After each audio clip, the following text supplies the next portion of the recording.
episode 7 starts, like, and it's before the game, them walking in, the introduction to the rival team. Yeah, and it's like Hannah's in her dorm, her inner turmoil and everything like that, like spiraling. She's doing a lot to try and self-regulate. And I think, and then she's on the way to the arena, and that's when she runs into her advisor. Yeah. And she was listening to his music. I don't think she was ever going to the arena at that point. I think she was going to, like, still self-regulating to the... Because I remember her advisor goes, is there a person that makes you feel safe and all that sort of stuff? Yeah. And she's like, has those little flashbacks of Garrett and all the cute things between them and him holding space for her all the time. And she's like, yeah, I do have that kind of person. And like, I think she's realised I've got to be that person for him.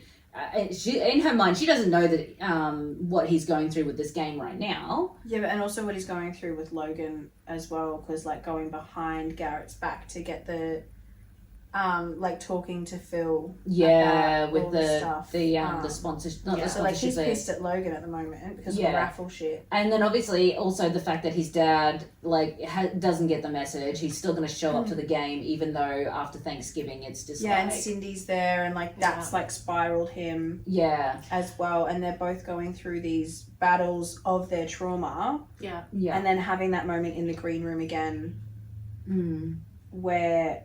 You know, like he's like back-centered and she's... Yeah. But I like that he doesn't just make it about himself. He's he's worried about her. He's so understanding. It's like, where the fuck have you been? It's more like, are you okay? Like, I've been worried about you. Most people expected him to yell at her or be upset with her. Like, why weren't you here for this game? Like, I needed you.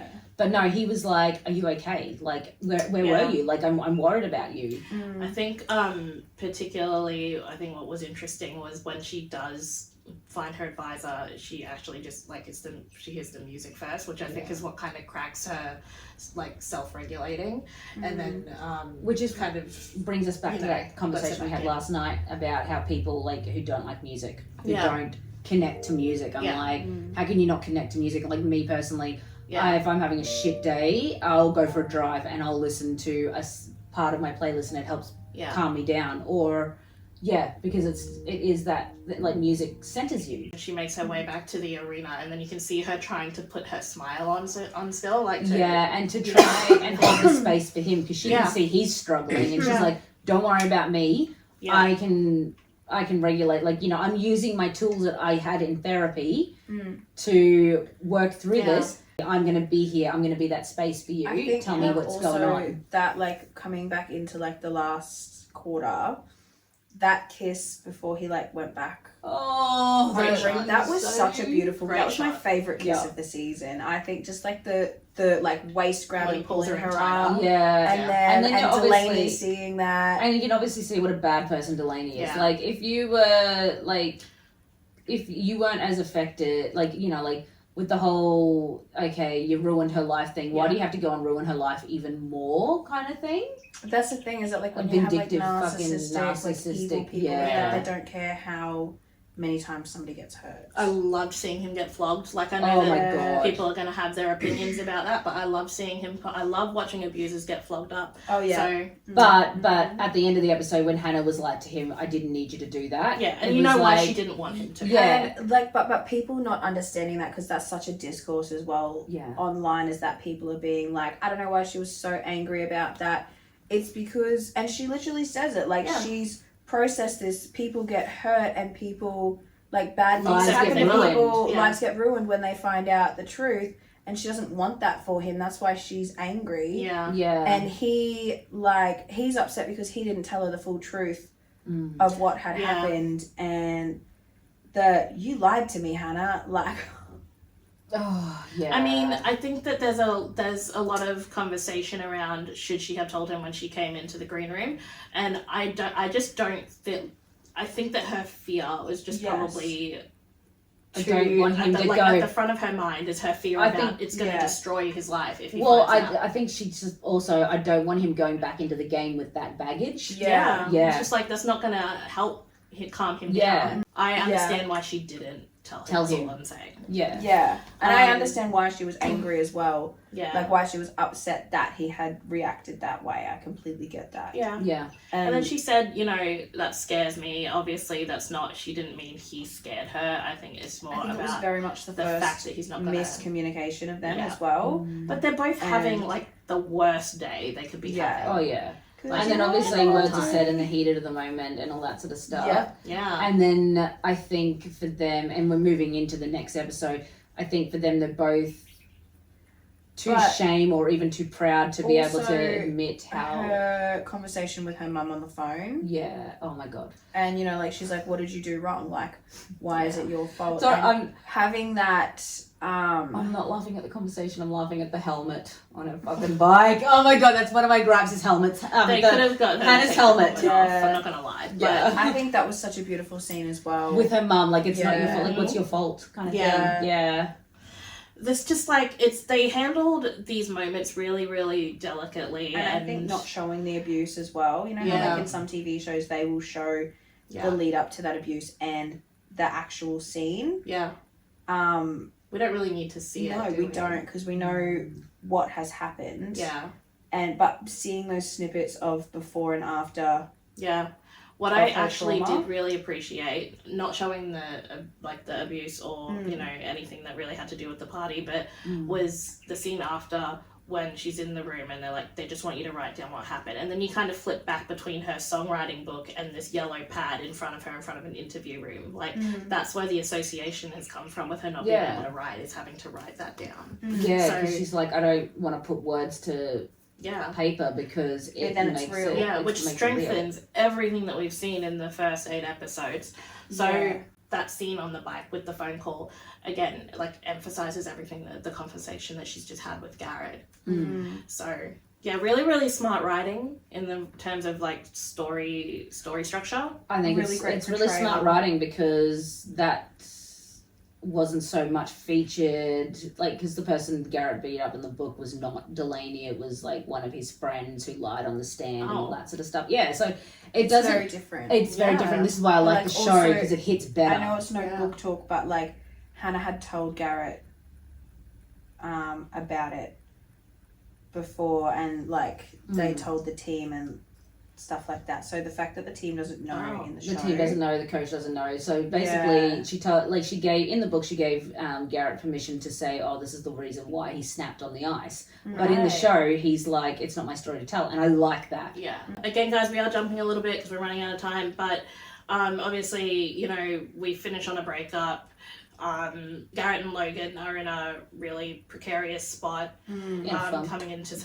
Coming into the finale. Dean's talking to Beau, kind of has this conversation about, you know, going after Ali and telling him how you feel.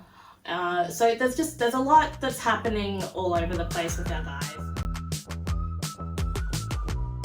The first scene of them, it's a callback to episode 1 of like the music again, and I think having like Mazzy Star fade into you, that was such a Mazzy Star's that amazing. was such a great song choice, and how they're both dealing with it, and you can see that in like Garrett's room's a mess. He's such an organized person, like he is like, and it's going back to, you know, like when they were talking about the fake dating, their breakup, you know, she'd be in tears, he'd be inconsolable. It's such a foreshadowing to it. It's great. It was a great open, and like I love a split screen. I know that a split screen might have gone out of fashion for film and TV at some point, but I love it. And the fact that, you know, when he sits down, it's a good storytelling. It is. Tool.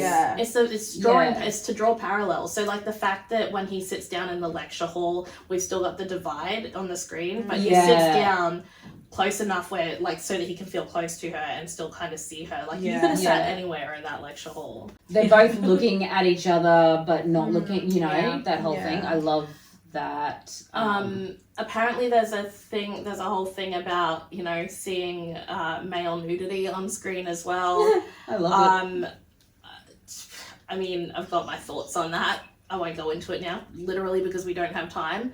But I welcome male vulnerability in but also it's sexual settings. settings. It's just a pain. Yeah. Get over it. Yeah. Like, it's just a very interesting reaction from, I think because in TV shows you see so many, like, you know, naked women, but you don't everywhere. see... Yeah, there's boobs everywhere. I guess, though, like, I don't know if you guys have seen Euphoria, but, like, in episode 2, there is another, like, locker room scene where it is just, like, hot dogs on display. It's been a while since I've seen Euphoria. And it's... The way that it's portrayed, though, in Euphoria to Off Campus is such a different energy. Really? Very different energy. Nothing weird. So, I guess in a way, like things can be, but that was the whole perspective of that as well, was to like be uncomfortable and over over testosterone and like toxic energy in a locker room. Compared to like how it's just like so normalized and chill. Yeah. It really is. Like, and like even talking to Dylan like used to play footy. Like men just don't care. They don't. Like, and this is the same thing with Dale at work. Yeah, we all had to shower in the same like area because that's just how it is and all that sort of stuff. And it's get over it, deal with it. It's neither here nor there for me, but I just welcome it, I think, for balance too. Yeah, I like it because it's normalizing it because it's a normal it's a normal aspect of life. The normalization of it, I think, is really great to see in music and television because women have been such a forefront of nudity. Women have been overly sexualized for so long in cinema and television. It's good to see that representation with men as well. Yeah. In this episode, we get a lot more vulnerability from our characters. We see Ali and Hannah really have that discussion together. Yeah, and Hannah her always knowing that it was like you know she was the friend, but always giving her the space to want to tell her. Yeah. To be able to confirm it herself as opposed to just saying, oh, but you're the girl who, like, Yeah. That was really beautiful. And I love that relationship as well. I know we didn't really talk about it a lot, but that's a really, really beautiful female friendship that I think I'm going to enjoy watching. Competition. Yeah. Like, just being able to be very different. They weren't even there was no comparisons. It's so different as well having female friendships. Like, I've had female friendships where it's been in competition and those friendships don't really last long, but and then like having other friendships that are just so rooted in like unconditional support and love for each other and like it's such a different thing and it's so healthy to be able to see that on screen and not just that's great. Like in your own relationships because it's always like women are always pitted against each other in anything and it's always not like it's so refreshing to see it outside of that. So we kind of get the same with Logan and Garrett. Garrett finally lets Logan know what's going on. And having that flashback to, like, watching it on Fifth Line, the fight. Yeah. And his flashback into that, because he kind of blacked out in that moment. Yeah. And having Logan there. Well, Logan putting aside their differences to help his friend out, which I thought was really nice. Like, it's like that whole, well, he's actually struggling and I need to help my friend. Like, and then Garrett acknowledging that Logan showing leadership and all that sort of stuff and captain's patch. Yeah, the team, like, you know, being a team player and everything like that. And he's not just out for himself and Garrett in that moment, like Garrett realizing that at that moment he was out for himself kind of thing. And, and also Garrett also struggling when he's in a game and he's not talking with his players, he's just going and having his own moments. Yeah. As opposed to hashing it out, talking about his issues, like, which was nice when he was like obviously coming to terms of like how he likes Hannah and he was talking it with the team. Yeah. But like I like that he just like gave Logan his flowers, so to speak. Yeah, for sure. Interactions between Hannah and Garrett throughout that episode of like them obviously still being so in love with each other. Yeah. You know, they're like, I'm still here for you if you ever need anything. And I just think it was so well done. It was so well done. Yeah. I love how, and this is like a callback to the whole millennials, 90s, 2000s thing, where Dean's like, you know, like, you want to get the girl kind of thing. Like, you need to get over there. Like, we're going. We're doing this. You're going. You're going to watch her perform. And all that how sort do of you stuff. know that? It's like, but like Ali in that episode as well. Ali and Hunter, my God. Hunter St. James. And I said this to Ainsley, I'm like, fuck, he looks like bloody Finch out of American Pie. And then when you see like it now, good-looking Finch. like a good-looking Finch out of American Do you Pie. guys agree?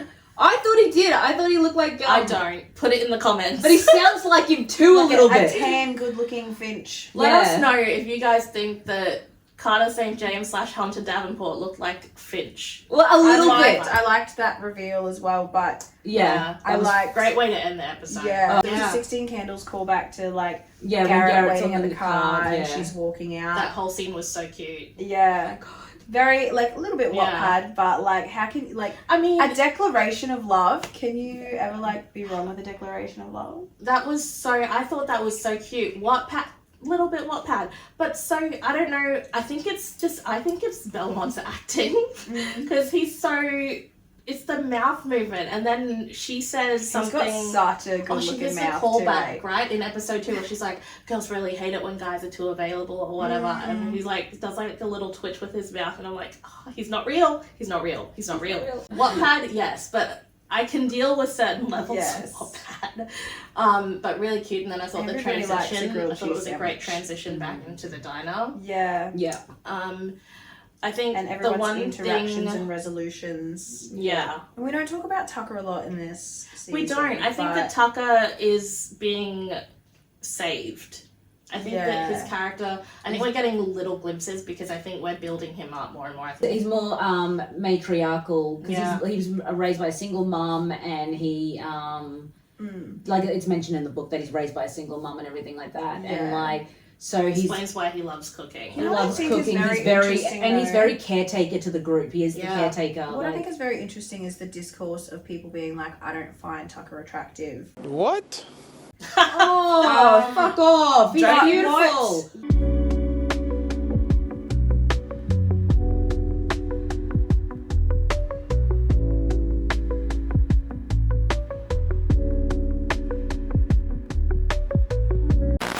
What is like interesting is that has been such a thing for like female characters throughout the years of like, oh, I can't see them as a main character because they're not attractive to me.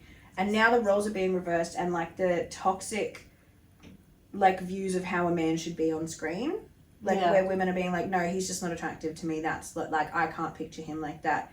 And people don't find them sexy, and this is going to go into a movie that we all love, Sinners. Like I've seen the discourse about how Annie is. People are like, oh, I don't see her as a sexy character because she's more maternal and caretaker thing, bigger busted, and it's like, no, I see why Smoke goes for her because she's that safe space for him. She is what he needs. Yeah. So like, I think, but like going back on the Tucker thing is that I'm really interested to see him in the next seasons. How his character develops and with his relationship, portrayal, and and obviously, like there's a lot of structuring that when you go into a show, obviously you have to think down the line about how you're going to work these characters. Well, they're fleshing them out, right?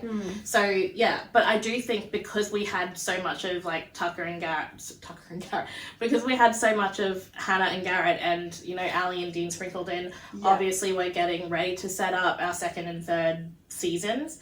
I really think that he's going to be last because we've gotten. Well, he's the last book as well. I think that his is going to start being set up in season 3. Yeah. Just from a book callback, there are things in that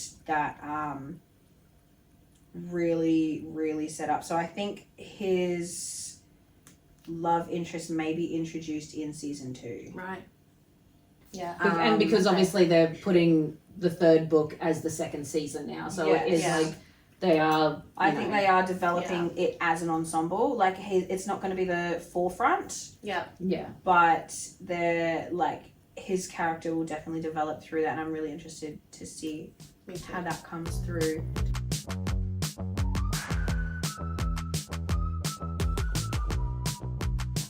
Because they hold such patriarchal views, and it's, what would they say? It's internalized misogyny, to be honest, for me.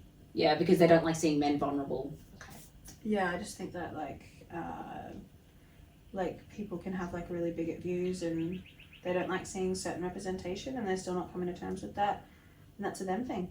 Yeah, I think particularly for Heated Rivalry, I honestly don't know outside of anything that would be homophobia, because you get into it, the show is just everything that fits the romantic tropes, which are tropes that romance is built on.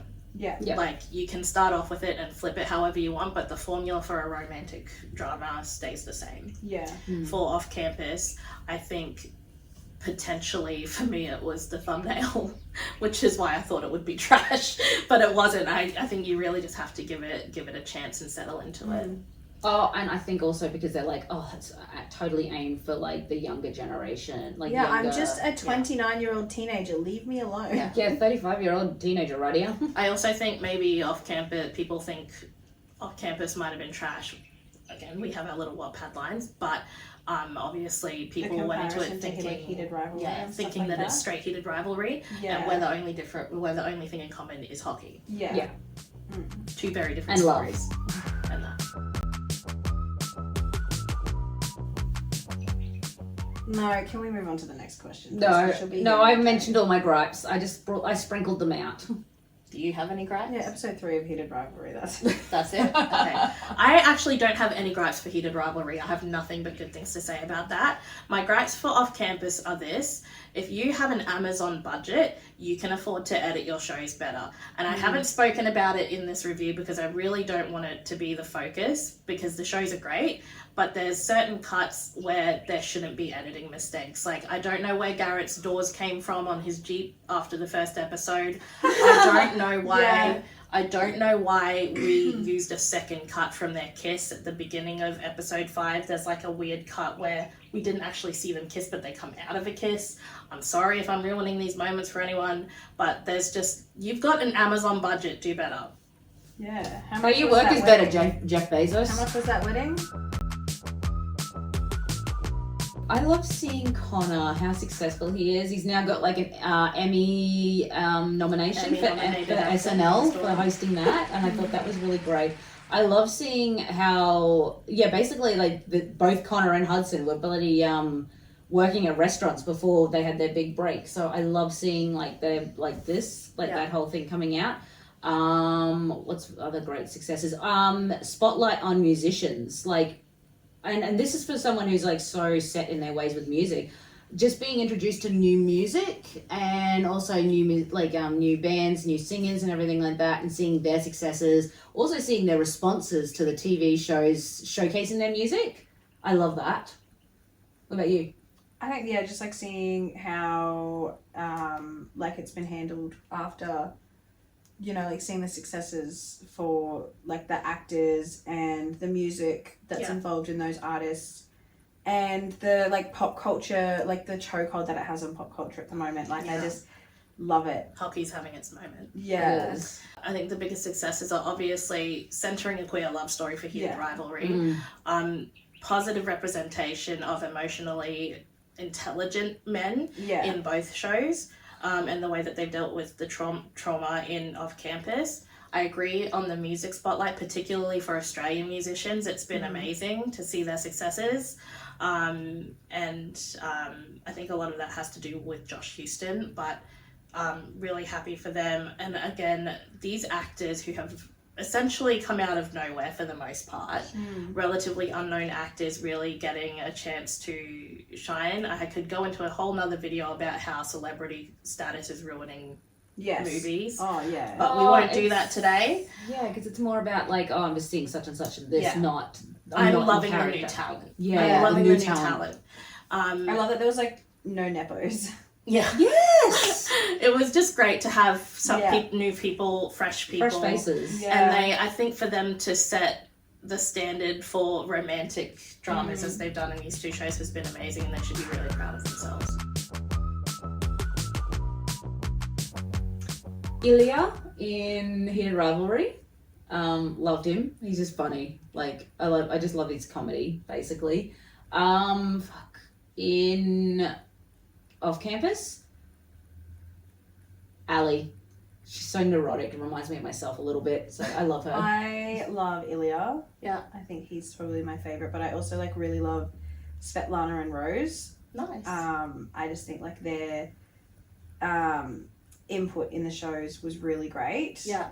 Off campus, I think probably Hannah and Garrett are my favorites. But nice. yeah.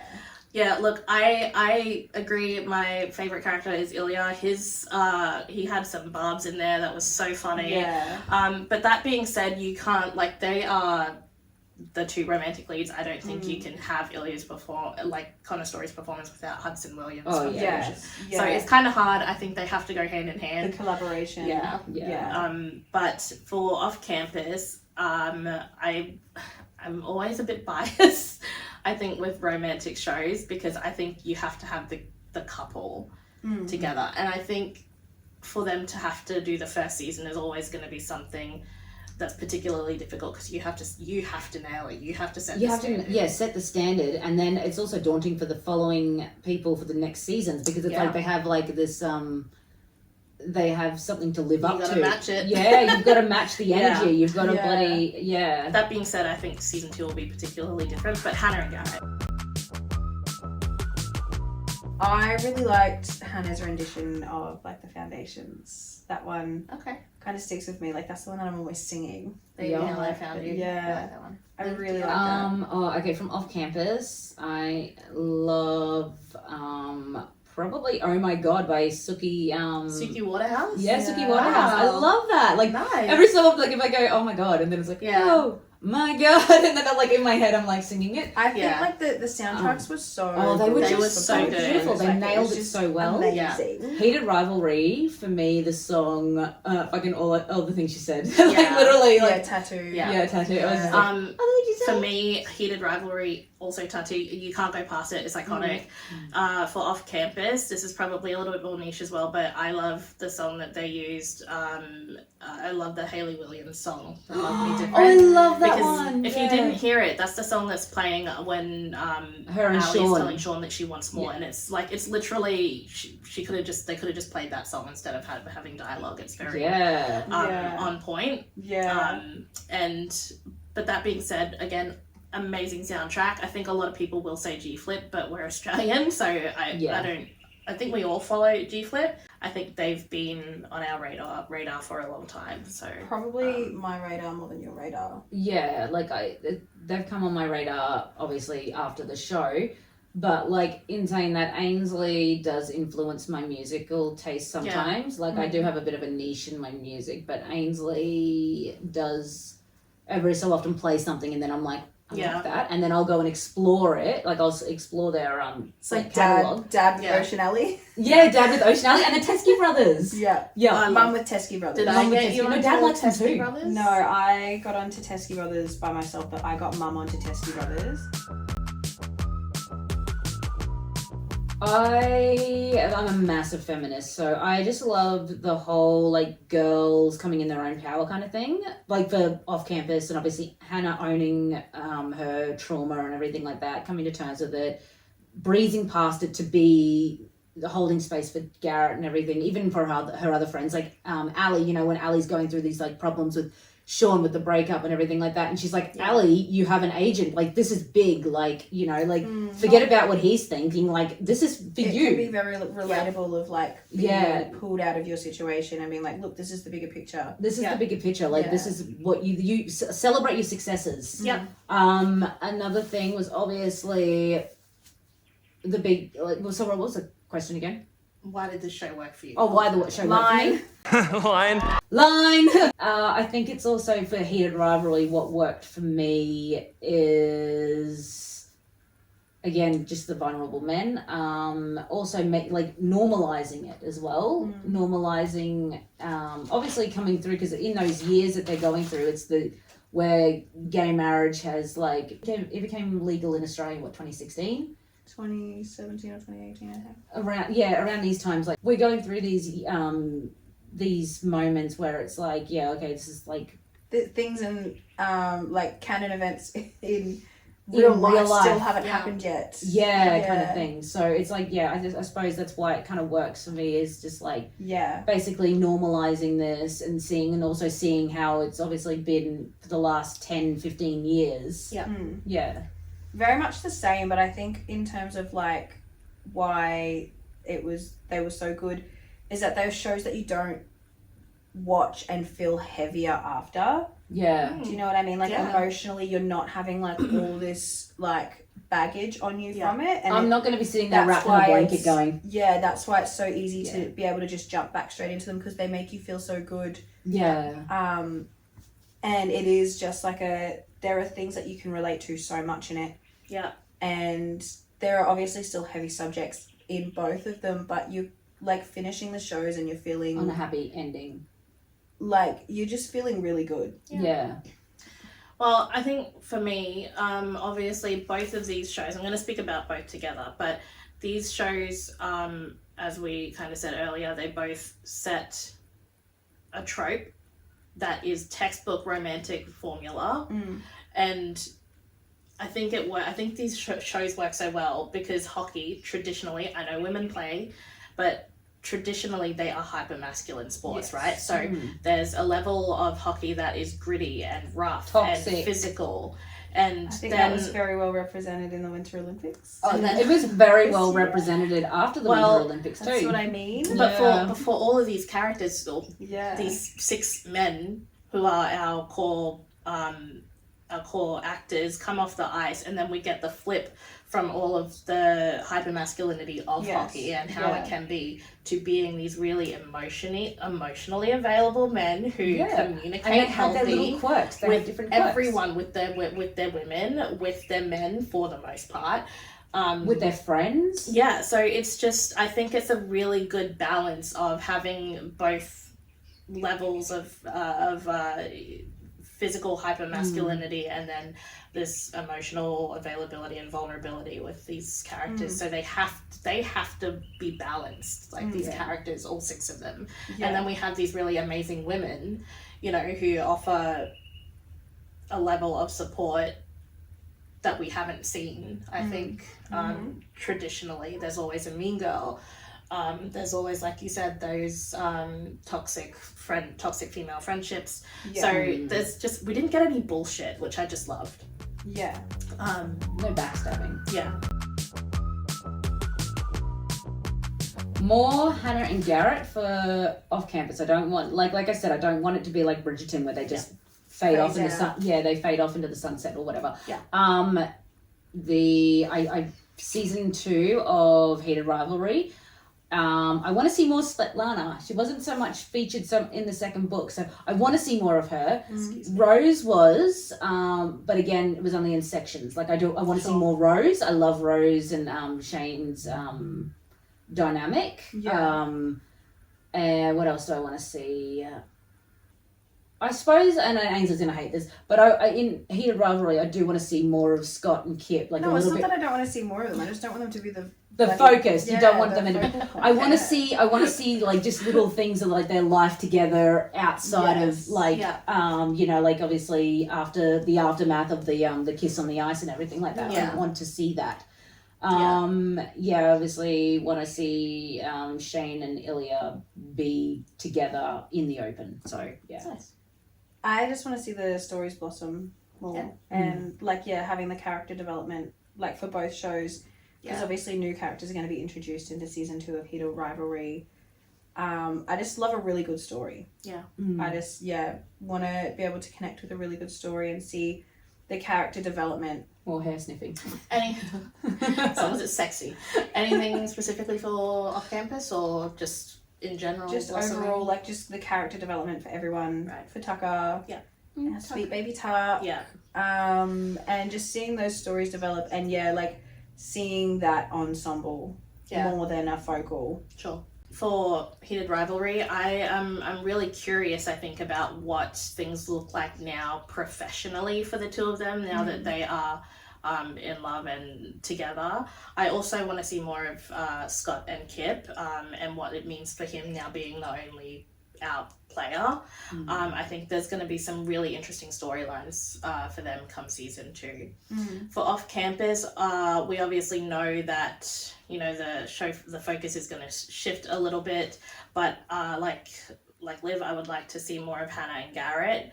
I think we're going to get that. I would like to see more of Tucker What I'm actually really hoping for though is I want Logan's Crush to come out because I want to see how the show is going to handle it.